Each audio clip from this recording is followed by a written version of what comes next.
Hi, and welcome to our Bible study. We're going to read out of Matthew 25:35 through 40. For I was an hungered, and you gave me meat. I was thirsty, and you gave me drink. I was a stranger, and you took me in. Naked, and you clothed me. I was sick, and you visited me. I was in prison, and you came unto me. Then shall the righteous answer him, saying, Lord, when saw we thee an hungered, and feed thee, or thirsty, and gave thee drink? When saw we thee a stranger, and took thee in, or naked, and clothed thee? Or when we saw thee sick, or in prison, and came unto thee?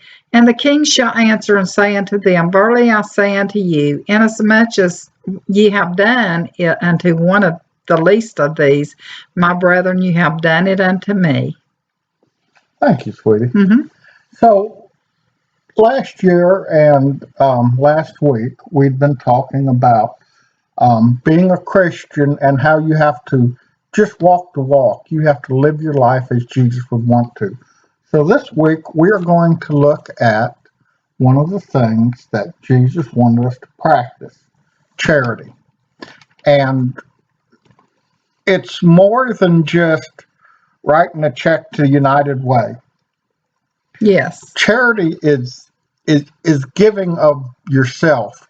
In our Sunday school class this past Sunday, yesterday, I mentioned that Jesus tended during his ministry. He tended to people's physical needs before he tended to their spiritual needs. That's because when you're hurting, you need relief from that hurt. Now, once you get relief from that hurt, then people are more able to accept ideas that you talk to them about. But if someone's got a broken leg and it's hurting, he's not going to want to hear any ideas. All he wants you to do is fix that leg and stop it from hurting. Yes. And Jesus did this. If you look at his miracles, when he healed the blind, when he healed the lame, when he healed the lepers, he always took to their physical needs first, and then explained to them how this was a gift from God, and their cure was due to faith. So we need to do the same thing. When we see things going wrong and we say, oh, that's terrible, they shouldn't do that, we need to look at what's causing the pain and fix it, and then minister to their spiritual and emotional needs. And I think this is very, very illustrative of what Jesus was talking about. He said, for I was hungry and you gave me meat, or I was thirsty and you gave me to drink. I was naked, you gave me clothes, sick, you visited me. And down here in verse 40, it says, and the king shall answer and say to them, verily I say unto you, inasmuch as you've done this to the least of my brethren, that you've done unto me. So when you see somebody and you don't think they're living their life right, and you judge them by that, you're judging Jesus the same way. Right, exactly. So you have to look at the things going wrong in this world as an opportunity for you to show that you're a Christian and that you believe, as Jesus commanded, that everyone in this world is of equal value for salvation. Exactly. And to get them to believe in God, you first have to tend to their immediate physical needs. If there's a woman being beaten by her husband, you need to help her out and get her out of that situation. If someone has a sick child, you need to help them get medical care for that child. If someone is homeless, you need to help them get shelter.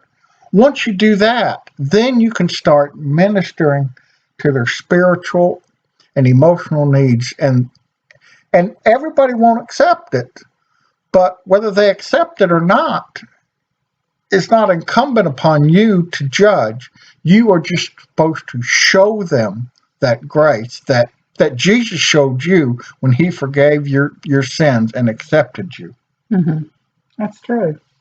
I've met people before that you needed to give of yourself to them and listen to them before even ministering unto them, because it was real important that what they had on their mind or what they needed that they got off their chest, and Well, and this is something I've actually even learned out in the secular world, that if you're in a meeting with a group of people and someone has something they want to say, they're not going to listen to anything you have to say until they say it. mm-hmm. And that's the same kind of thing here. If someone has something that's really grievous on their mind, you have to take care of that first before they can move on to the next step. I guess is a good way to say it. Remember the time I was in the hospital and the guy came I met him out, he was walking in the hallway at 3 o'clock in the morning. Yes. And he wanted to come into my room after that morning. And I let him come in, didn't even know who he was, but he had to talk and get the things off his mind. And he knew who Jesus was, and he read his Bible and stuff, but he needed to surrender to Jesus.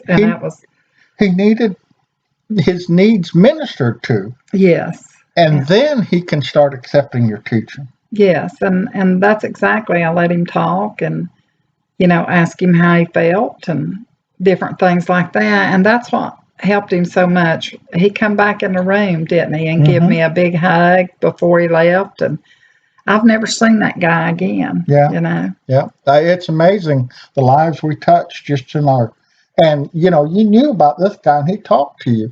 But a lot of times people will see how you act and judge Christians based on that, and you may not even know it.